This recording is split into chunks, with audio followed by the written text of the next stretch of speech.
How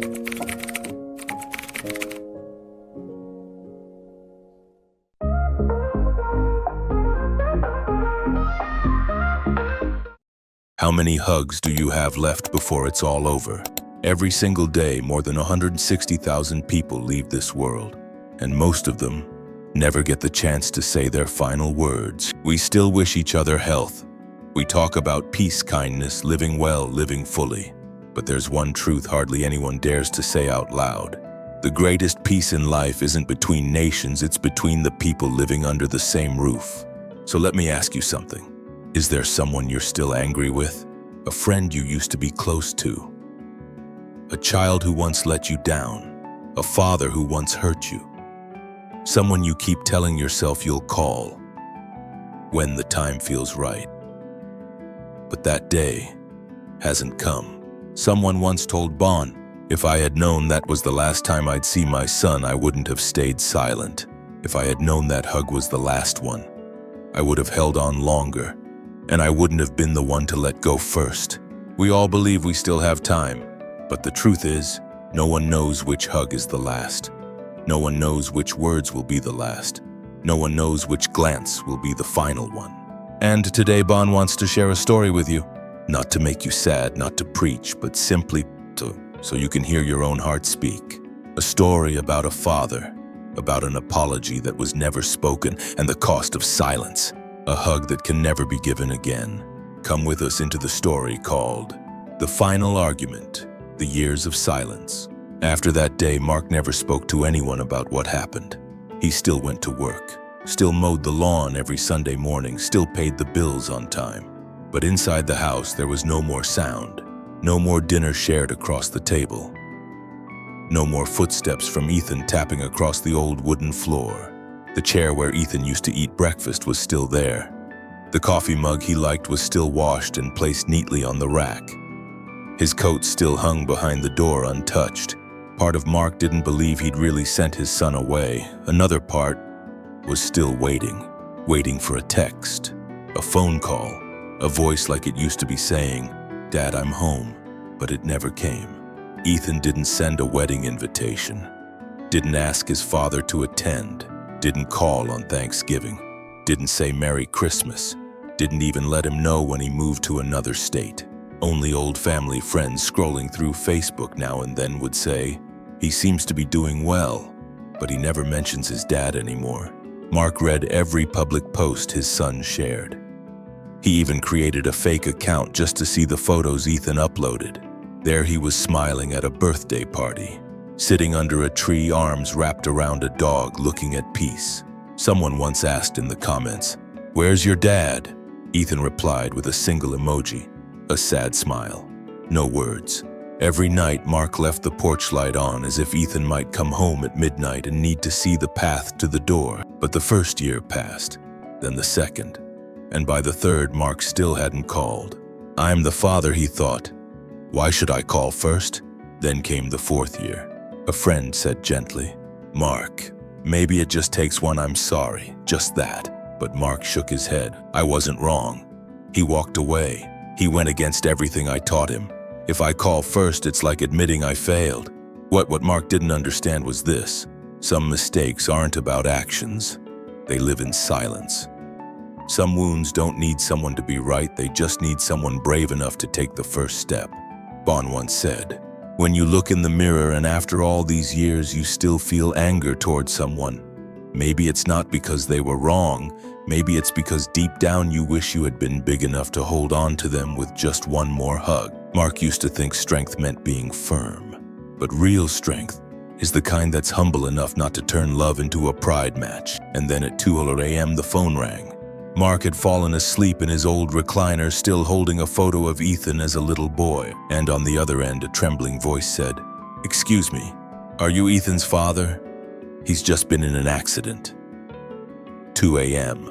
No one calls at 2 a.m. unless it's urgent, and almost never for good news. The phone rang 3 times before Mark jolted awake. The nightlight flickered dimly, casting a weak glow across the wrinkled face of a man who had been halfway through a dream about dinner and his son's laughter filling the house. He answered the phone. A woman's voice, choked and breathless, spoke fast. "Sir, are you Ethan's father? He was in a car accident. We're at City Hospital. He's in the ICU. It's very serious." Mark didn't say anything, didn't ask, didn't breathe, just silence.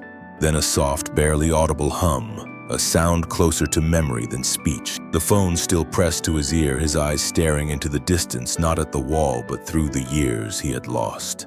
The ride to the hospital felt like a dream inside a dream. He threw on an old sweater, no socks. The taxi driver asked him for the address 3 times before he finally nodded. It was February, the kind of cold that stings like pins, but Mark didn't feel it. He only felt his hands shaking, not from anger this time, but fear. At the hospital, he rushed to the front desk. The nurse looked up, then lowered her head slightly. "I'm sorry, the doctors are doing everything they can, but it's critical." He wanted to ask, "Is he awake?" But he didn't, because some part of him already knew Ethan wasn't going to wake up to hear what he finally had to say. They led him into the isolation room. Ethan lay there breathing through a machine, bruises covering most of his face. Eyes closed. No anger, no fear. Just still like a child worn out from a long day. Mark sat beside him, took his son's hand in his for the first time in 5 years. Still warm, but fragile like a thread holding on to something unfinished. He leaned in, his voice barely a whisper. "I'm sorry I waited for you to call. But it should have been me. I should have been the one to call first." There was no reply, just the steady beep of the heart monitor, and a single tear falling onto the back of his son's hand. Later than any word could catch, 5:00 a.m., the doctor stepped in, shook his head gently. A single flat tone stretched across the monitor. The heartline faded into stillness like the only bridge left between father and son had just collapsed. In Ethan's hand, they found a phone. The screen was still lit, frozen on a message never sent. 3 words. "I'm sorry, Dad." Mark held the phone in his palm, its cracked screen reflecting the sound of something else breaking his own heart. And in that moment, he didn't wish for yesterday. He didn't wish to undo it all. He only wished for one more hug, just one to let Ethan know he was always loved.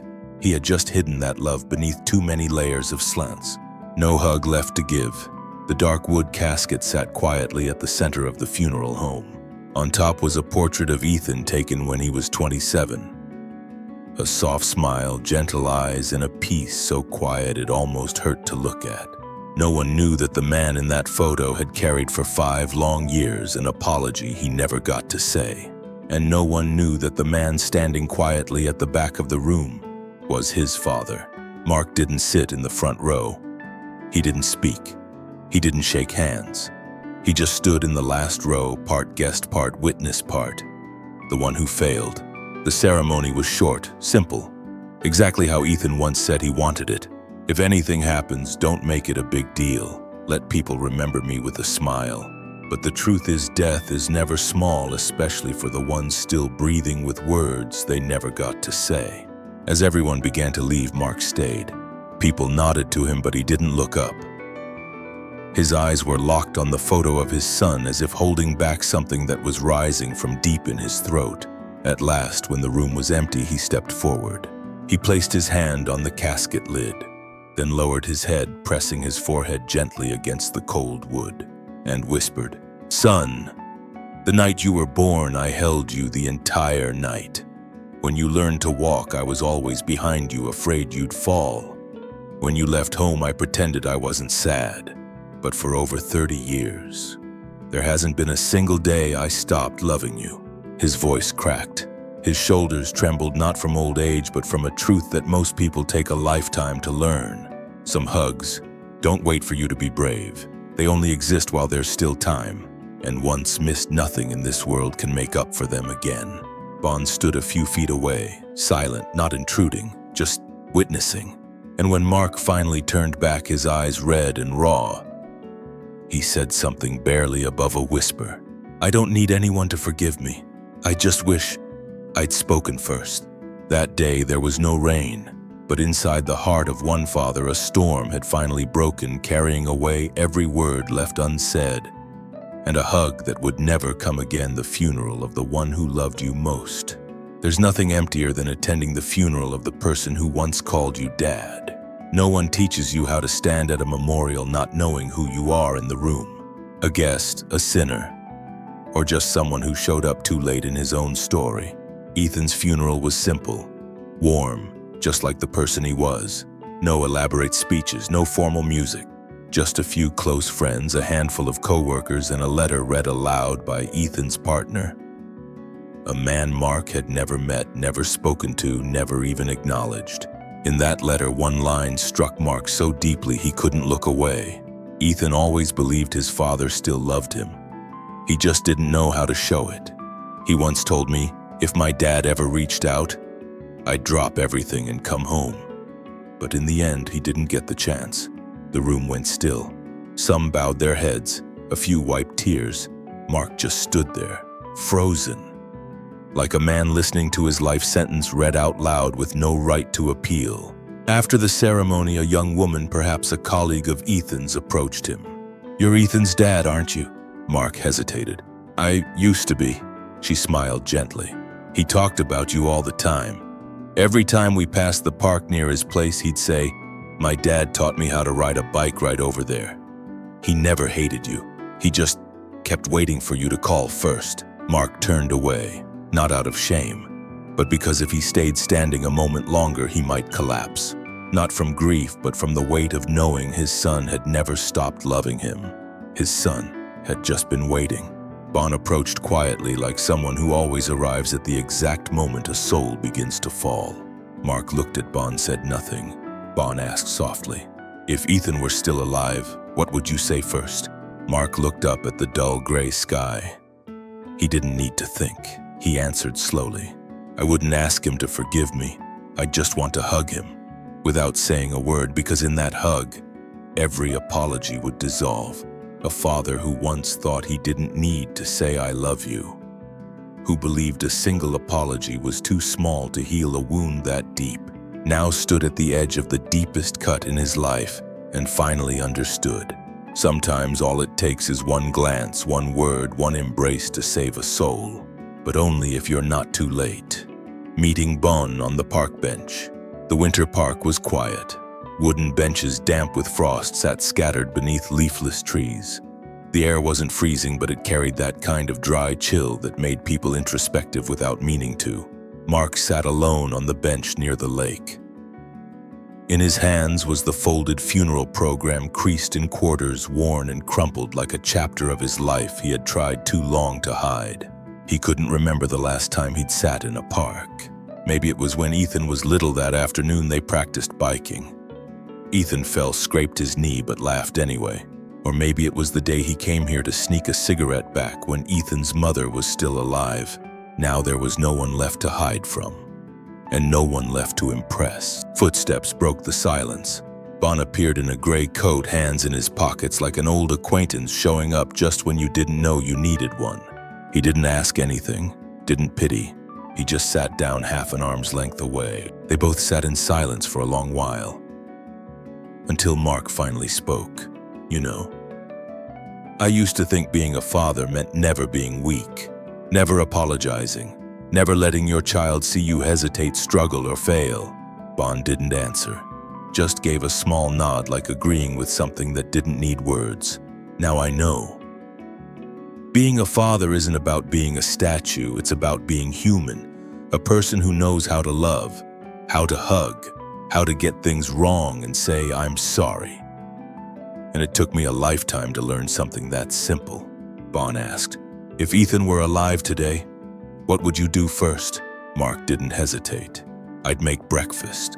Pancakes with honey, his favorite. I'd wake him like I used to. No speech, no explanations.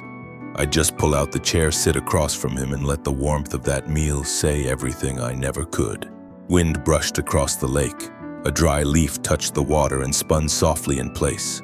Bon stood, placed a hand gently on Mark's shoulder. "No promises, no advice. Just this. Some things can't be undone, but they can still be rewritten, not for the one who's gone, but for the one still here." Mark watched as Bon walked away, and for the first time in years, he didn't feel alone. He just felt Something loosened inside his chest like a knot that had been there for far too long, finally learning how to let go. Letters never sent. Not everyone knows how to say "I'm sorry" out loud. For some, an apology has to be written down as a way to acknowledge pain, without breaking the last piece of pride still holding them together. Mark came home late that afternoon. The wind had died, and the stillness inside the old house felt like it had been waiting for something to change. He sat at his dusty writing desk and unfolded a blank sheet of paper. His hands shook, not because of age, but because for the first time he was about to write down what he had never dared to admit, even to himself. To Ethan, my son. The first words are always the hardest because they mark the moment you begin to let go. Let go of the masks, the roles, the armor. Everything Mark had worn to protect the image of a strict, righteous, faultless father. The words came out slowly, not graceful, not polished, not grammatically perfect, just honest. I'm sorry for not protecting you from my own rigidity. I thought silence would show you that I was hurting, but instead it made you believe you were abandoned. I'm sorry for letting my pride as a father win over my compassion as a human being. I followed you, you know. I read everything you posted. I remember the bike I put together for you, the scarf you loved wearing in the winter, the way you tilted your head when you laughed like the world had never tired you out. You never left my heart, I just couldn't find the courage to open the door. He finished the first page, folded it carefully, slipped it into an old envelope, wrote on the front, "Not to be sent." The next day he wrote another letter, then another. By the end of the week there were 7 letters. Each one a piece of memory, a word left unsaid, an attempt to reach across the invisible space between father and son. The letters didn't bring Ethan back, but they brought Mark back to life. Back to a kind of living that felt raw and real, full of honesty, vulnerability, and longing. Things he had spent his whole life believing had no place in a real man. Bon once said, "Forgiveness doesn't have to be received. Sometimes, just writing it down is enough for the heart to know it was brave." Calling his son's sister. 1 week after the funeral, Mark opened his old contacts list. His finger hovered, tracing over names that had long faded from memory until it stopped at the one he had once erased from his life himself. Hannah, Ethan's sister. Hannah, Ethan's younger sister, was the last bridge left between the two men. After the argument between her father and brother, she had tried to stay in the middle to keep peace. But stuck between 2 proud hearts, she eventually stepped back too. She chose silence. She chose distance, and quietly held space between herself and the home she once grew up in. Mark pressed call. His heart beat slowly, not out of fear of being yelled at, but out of something harder, the fear that no one would pick up. After 3 rings, Hannah's voice came through, soft, cautious. "Hello? Who is this?" Mark hesitated. "Hannah, it's Dad." A long pause, then a quiet exhale. "I know, I've been waiting for this call." The conversation moved slowly. No one raised their voice, no one blamed. Just the sound of water running quietly beneath frozen ice, beginning to thaw inch by inch.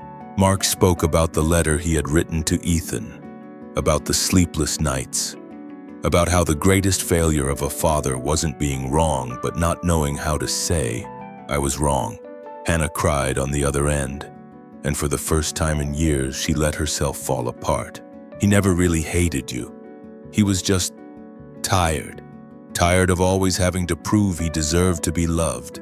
The words struck Mark like an arrow straight through the center of his chest, through Preet, through all the times he told Ethan to be more mature, be the example, be proper, but never once asked, "Are you okay?" The call lasted nearly an hour. They didn't resolve anything, but some things don't need to be resolved. They just need to be said and heard. And that alone is enough for a long closed door to creak open again. Before hanging up, Hannah whispered, "I think he forgave you a long time ago. Maybe you're the one who hasn't forgiven yourself." Bon once said, "Forgiving someone else takes courage. But forgiving yourself takes a heart that has been hurt, has been honest, and has finally remembered that it is still alive." One last time at the cemetery. There's something strangely beautiful about a cemetery in early spring. It isn't dark. It isn't eerie. Just rows of silent stones standing beneath an open sky like stories that were never fully told. Mark went alone. No announcement, no flowers, just a small envelope inside it, the last letter he ever wrote to Ethan. It wasn't long, just over a page, but it was the first page he had ever written with nothing left to hide. Ethan's grave was simple: name, birth year, death year, and a line gently etched beneath, "He loved fiercely." Just a few words, but enough to remind anyone that this person had lived honestly and all in. There was no mention of son, beloved grandson, or dear friend, and no sign of Mark, because Mark hadn't been part of Ethan's final chapters, at least not until this moment. He knelt, placed his hand on the cold stone, set the envelope on the grass, and whispered, "I don't know if you can hear me, but I believe some things don't need ears to be heard." Just a heart that's finally honest. He opened the envelope, unfolded the letter, and read it aloud. His voice cracked, unsteady, but no one interrupted. Even the sky seemed to hold its breath. "I'm sorry, for loving you the wrong way. I'm sorry for letting pride build walls between two people who should have been the closest. I'm sorry I thought being right was more important than being kind. And most of all, I'm sorry I forgot this. A hug is the only language that doesn't need translation. And you were waiting for that hug your entire life." He finished, folded the letter, slipped it beneath the headstone. No screaming, no collapsing. Just stillness, like a child left behind in an empty schoolyard. And for the first time in his life, he let himself not be the adult. Bon appeared behind him. He didn't say a word, didn't break the silence. He simply stepped forward and picked up the silk scarf Mark had dropped when the wind rose. Mark turned, met Bon's eyes, said nothing. Just nodded as if they had just completed a sacred ritual no one else in the world could understand. "There's nothing left to hold on to," Mark said. "I lost my son, but I found a piece of myself, the part that died long ago without me even knowing." Bon placed a hand on his shoulder and softly replied, "We don't live on breath alone. We live on what remains after the breath is gone. We always think we still have time, that tomorrow will be a better day to call, that next year will be the right time to apologize, that someday when things have settled we'll give the hug we never finished. But life doesn't follow a calendar. It doesn't send reminders. It doesn't wait." Bon stood in the soft spring grass of the cemetery. Beside him, a father who had lost his son but had just found himself again. In the distance, the sky was changing color. Not the darkness of grief, but a pale orange, a late sunrise, but still on time. Bon looked directly into the lens. Not to explain, not to preach, but simply to remind you as someone who's witnessed more than you might imagine. If you're holding on to an apology, don't wait. Don't wait for a holiday. Don't wait until you're ready. Don't wait for the other person to call first. Because you might wait a lifetime and realize the last hug you were waiting for had slipped past long ago. You don't need to be right to say I'm sorry. You just need to be real. You don't need perfect words to say I love you. You just need to open your heart. And if today all you have time for is one thing, let it be this. Call the person you've been silent with for too long. Write a letter to someone you once turned away from. Or simply open your arms the next time you see someone again, even if your hands once pushed them away. Because love was never meant to be stored. And healing always begins the moment you take a single step closer. Follow the life. After 60. Where every day we don't just tell stories, we send out a little light for every heart that's grown cold, every soul that once broke, but still longs to be warm again.